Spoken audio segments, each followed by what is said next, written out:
प्रिय मित्रों, सादर नमस्ते।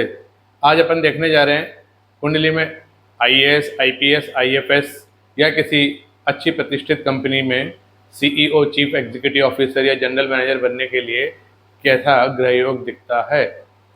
तो देखिए, इन सब में एक कॉमन चीज़ है कि ये पढ़े लिखे लोग होते हैं, उच्च शिक्षा प्राप्त लोग होते हैं, पढ़ाई लिखाई में बहुत अच्छे होते हैं। तो 459 उच्च शिक्षा के लिए आवश्यक हो गया केपी स्क्रिप्ट में। उसके बाद ये कॉम्पिटिटिव एग्ज़ाम फेस करते हैं, चाहे वो यूपीएससी सिविल सर्विसेज के एग्ज़ाम हो या फिर आईआईएम से उन्होंने एमबीए करा हो या किसी प्रकार के बड़े कंपटीशन के बाद जाकर वो जनरल मैनेजर या सीईओ बन पाते हैं। तो कॉम्पिटिटिव एग्ज़ाम में सफलता और प्रतिष्ठा प्राप्त करने के लिए जो केपी स्क्रिप्ट है उसमें 6, 10, 11 नंबर होना आवश्यक है। तो ये सभी के लिए आवश्यक है कि उच्च शिक्षा प्राप्त हो और कॉम्पिटिटिव एग्जाम में बढ़िया चमकदार सफलता के साथ वो आगे बढ़े। अब इनमें थोड़ा सा फर्क होता है कि आईएएस एडमिनिस्ट्रेटिव सर्विस वाला बंदा सूर्य और चंद्र यानी सीधा सीधा सरकार से रिलेट होता है। तो अगर सूर्य और चंद्र या सूर्य या चंद्र की महादशा अंतरदशा उस कालखंड में आ जाती है जब वो परीक्षा दे रहा है, तब उसका आईएएस यानी एडमिनिस्ट्रेटिव सर्विसेज में सिलेक्शन हो जाता है। देखिए, शनि मतलब होता है कर्म और सूर्य मतलब केंद्र सरकार, चंद्र मतलब राज्य सरकार। तो कर्म का अगर राज्य सरकार या केंद्र सरकार के साथ में संबंध हो जाए, मतलब कुंडली में यदि शनि सूर्य साथ बैठे या शनि चंद्र साथ बैठे, तो वो केंद्र सरकार या राज्य सरकार में नौकरी करने का योग पैदा कर देते हैं।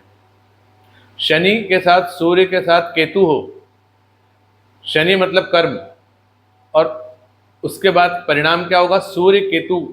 तो सूर्य होता है प्रतिष्ठा, कीर्ति, केतु होता है ध्वजा, मतलब किसी हिल टॉप समझ लो, किसी मंदिर का ऊपर का बिल्कुल जो टॉप है गुंबज, वहाँ पर लगा हुआ ध्वजा, फ्लैग।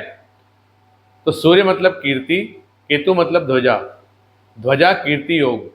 तो अगर शनि सूर्य केतु एक साथ एक घर में बैठे हों या नाड़ी लिंक करते हों 159 की, तो उसे ध्वजा कीर्ति योग के कारण उसके व्हीकल पर, उसकी कार पर भारत देश का झंडा लहराता है। तो शनि सूर्य केतु इतना पावरफुल कॉम्बिनेशन है, शनि सूर्य से भी ज़्यादा, शनि चंद्र से भी ज़्यादा। ये दो ही बात आईएएस बनने की। अब आईपीएस में क्या फ़र्क हुआ, तो आईपीएस भी वही स्टूडेंट होता है, अच्छी शिक्षा प्राप्त करके आता है, सिविल सर्विसेज के एग्जामिनेशन में बड़ी मेहनत के बाद वो सफलता प्राप्त करता है, बड़ा प्रतिष्ठा वाला पद होता है, लेकिन उसमें थोड़ा एग्रेशन की रिक्वायरमेंट होती है वर्क में। तो कहीं ना कहीं मंगल केतु की महादशा अंतरदशा अगर चल रही है, मंगल केतु का उसके ऊपर असर है, तो वो आईपीएस की तरफ जाता है। और नाड़ी स्क्रिप्ट में 7, 8, 12 भी एड ऑन हो जाता है। 7, 8, 12 भी एग्रेशन देता है, हिंसा, लड़ाई झगड़ा।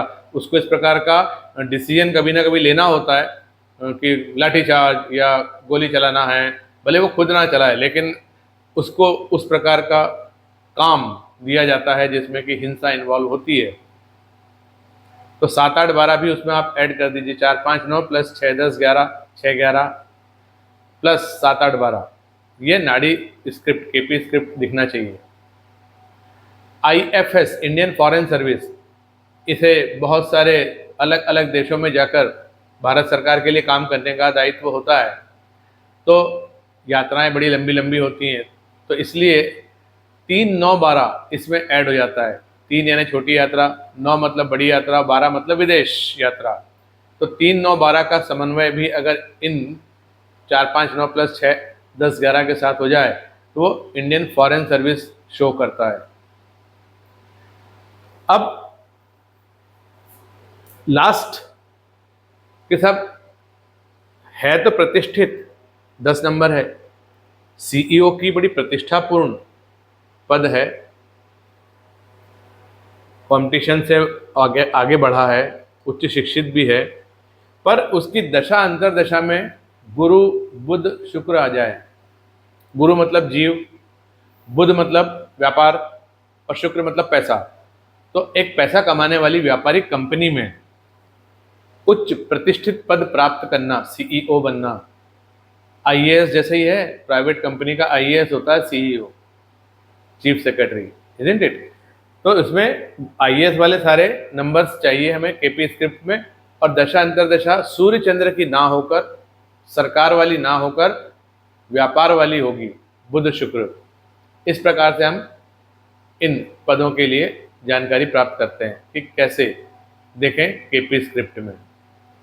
सुनने के लिए बहुत बहुत धन्यवाद।